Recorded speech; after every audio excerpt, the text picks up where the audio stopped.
विशाखा चौहान की super body का time अभी भी बरकरार था, लेकिन अचानक उसकी बॉडी में एक और परिवर्तन होने लगा। उसका पूरा शरीर धीरे धीरे एक जाइंट मेटल मैन में बदल गया। उसके नए रूप में उसकी आंखें वी शेप में चमक रही थी और उसमें से लगातार लाल रोशनी निकल रही थी।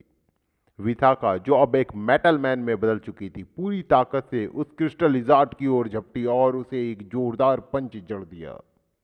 इस बार लिजार्ड जैसा दिखने वाला एलियन के मुंह से एक भयानक चीख निकली और वह जमीन पर गिरकर बुरी तरह से तड़पने लगा। लेकिन तभी विशाखा की सुपर बॉडी का समय समाप्त हो गया।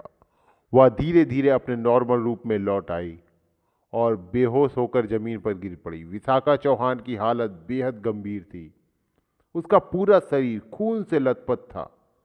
आखिरकार वह सिर्फ एक अर्ल क्लास की थी, जबकि उसके सामने खड़ा क्रिएचर एक किंग क्लास का था। दोनों के बीच एक पूरा लेवल का अंतर था, जो कि बहुत बड़ा था। लेकिन इसके बावजूद विशाखा ने उस किंग क्लास क्रिएचर को लहूलुहान कर दिया था। लेकिन लड़ाई अभी खत्म नहीं हुई थी। क्रिस्टल लिजार्ड अभी भी जिंदा था। उसने खुद को संभाला और विशाखा के बेहोश शरीर की ओर बढ़ने लगा।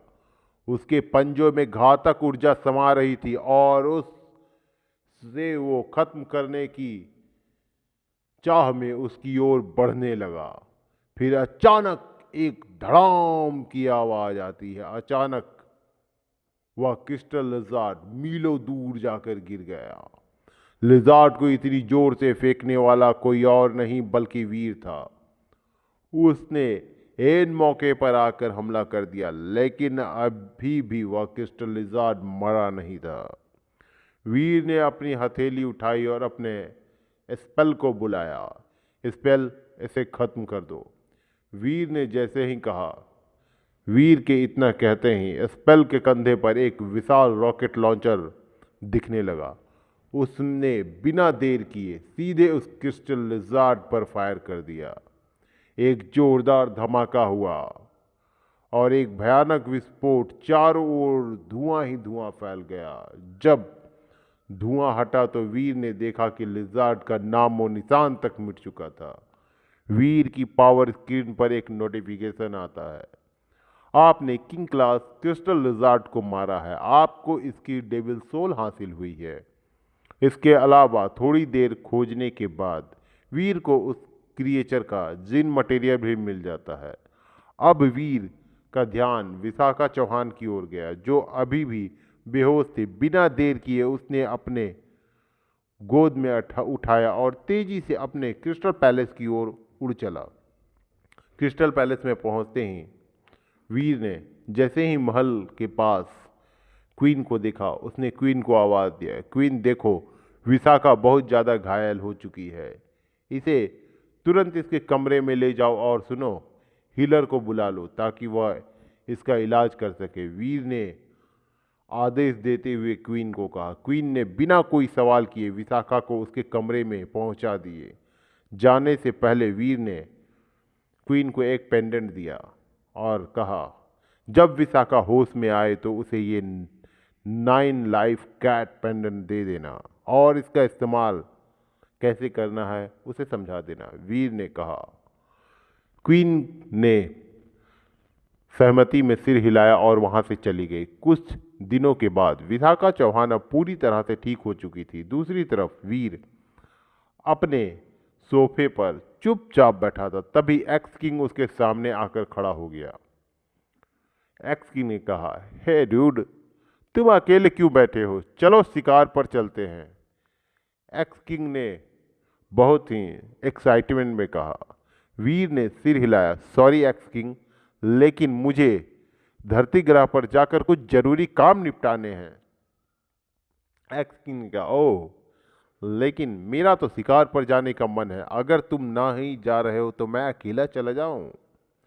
एक्स किंग ने कहा और अजीब सा चेहरा बनाया। वीर उसकी अजीब से एक्शन को देखकर मुस्कुराया और कहा, ठीक है, तुम जा सकते हो, लेकिन ज़्यादा दूर मत जाना। और हाँ सुनो, नॉर्थ डायरेक्शन में बिल्कुल मत जाना।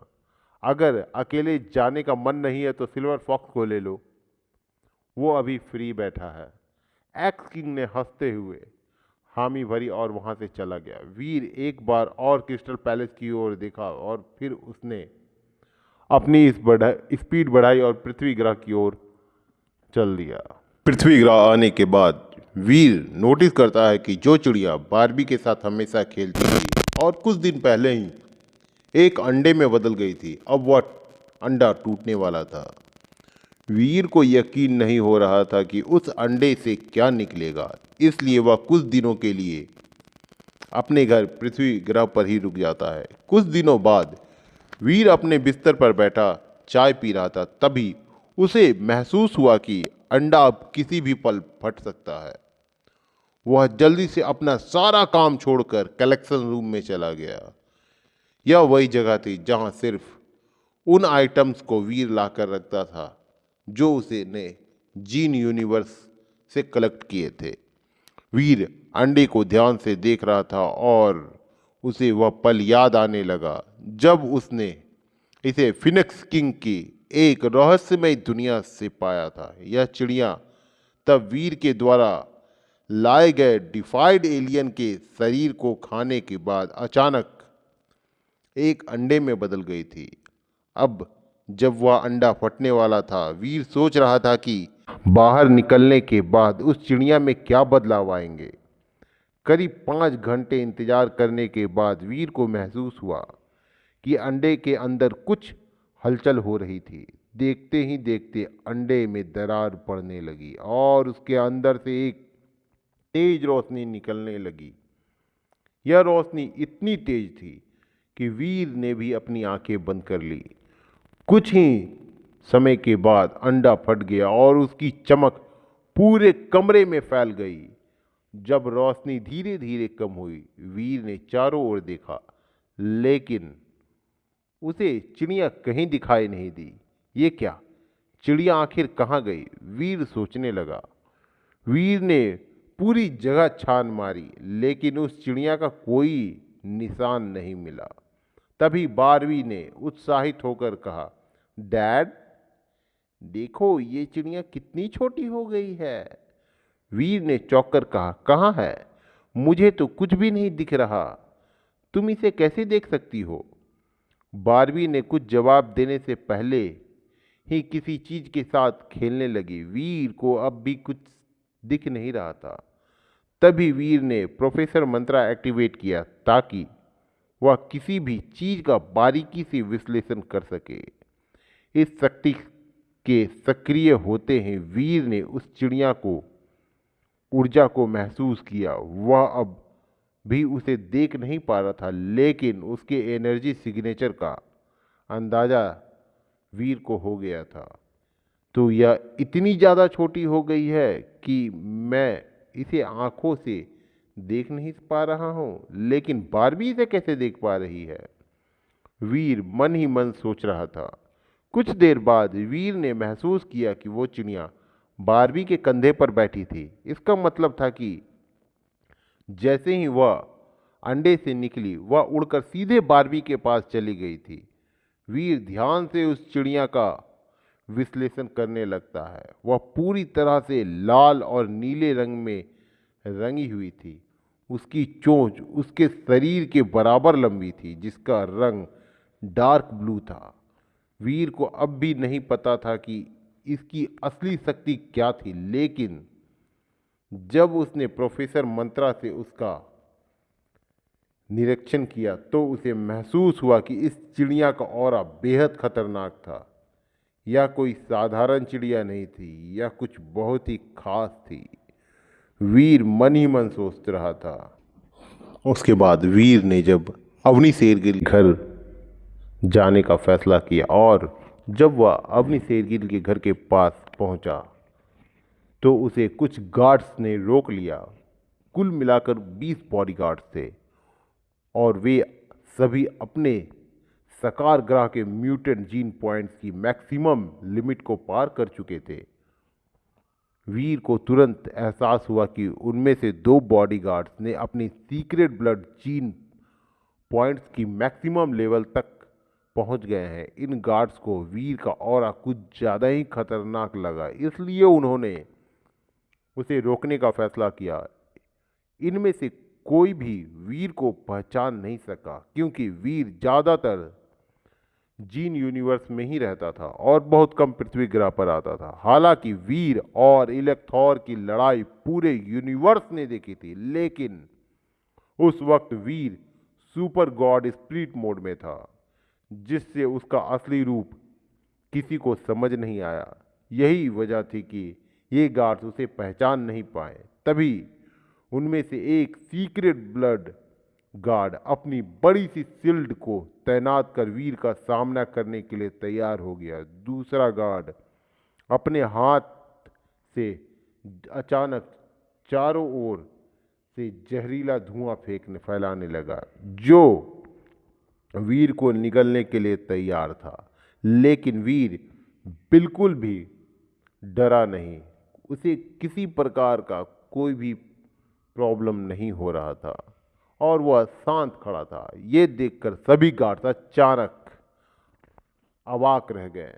तभी वीर के कंधे पर बैठी बारबी नीचे उतरी और उस गार्ड के शील्ड को एक हल्का सा पंच मार दिया और वो शील्ड टुकड़ों में बिखर गई। यह कोई साधारण शील्ड नहीं थी, यह सकार ग्रह की सीक्रेट ब्लड शील्ड थी, जिसे एक छोटी बच्ची ने एक ही झटके में तोड़ दिया था। वो गार्ड्स कहते हैं असंभव। सभी गार्ड्स के चेहरे पर डर साफ झलक रहा था। उनके रोंगटे खड़े हो गए और वे कांपने लगे। शोर सुनकर अवनी शेरगिल घर से बाहर आती है। जैसे ही उसकी नज़र वीर और बारबी पर पड़ती है, वो गार्ड्स की ओर देखकर गुस्से में कहती है, तुम सब हट जाओ। तुम्हें पता भी है तुम किससे भिड़ रहे हो बेवकूफ़ो? या वीर रहेजा है। अगर इसका नाम नहीं सुना तो कम से कम डॉलर का तो नाम सुना होगा। यही वही इंसान है जिससे तुम दुश्मन समझकर लड़ रहे थे। वह असल में हमारा दोस्त है। अवनी की बात सुनकर गार्ड्स हैरान रह गए। उनमें से एक गार्ड ने सिर झुकाकर माफ़ी मांगते हुए बोला, सॉरी मैम, हमें नहीं पता था कि यह वीर रहेजा है। जब ये गेट पर आए तो इनका ऑरा इतना खतरनाक था कि हमें लगा कोई दुश्मन आ गया, इसलिए हमने इन्हें रोक दिया। हमें माफ़ करें। वीर हल्की हंसी के साथ बोला, कोई बात नहीं, लेकिन मेरे आने की वजह से तुम्हारा सीक्रेट ब्लड सील टूट गया है, इसलिए इसकी भरपाई मैं कर देता हूँ। इतना कहकर वीर अपने हाथ को आगे बढ़ाता है और उस गार्ड को demon bug by Seema devil soul transfer कर देता है। गार्ड को तुरंत एक नोटिफिकेशन मिलता है, आपको म्यूटेंट किंग डेविल सोल प्राप्त हुआ है। टाइप बाय सेमा डेविल सोल। गार्ड उत्साह से अपना डेविल सोल बुलाता है और उसी पल उसके चारों ओर बैगनी रंग का शील्ड बन जाता है। यह शील्ड एक अंडे के आकार में थी और इतनी पतली थी कि गार्ड इसके पार भी देख सकता था, लेकिन जब उसने इसे छुआ तो उसे वह बहुत ही कमज़ोर लगा। ये क्या, यह इतनी पतली क्यों है? क्या यह सच में किसी हमले को रोक पाएगी? गार्ड निराश होकर बड़बड़ाया। वीर मुस्कुराते हुए बोला, पहली नज़र में कमज़ोर लगती है ये, लेकिन एक बार इसका सही इस्तेमाल करके देखो। यह जितनी पतली है उतनी ही अटूट भी है।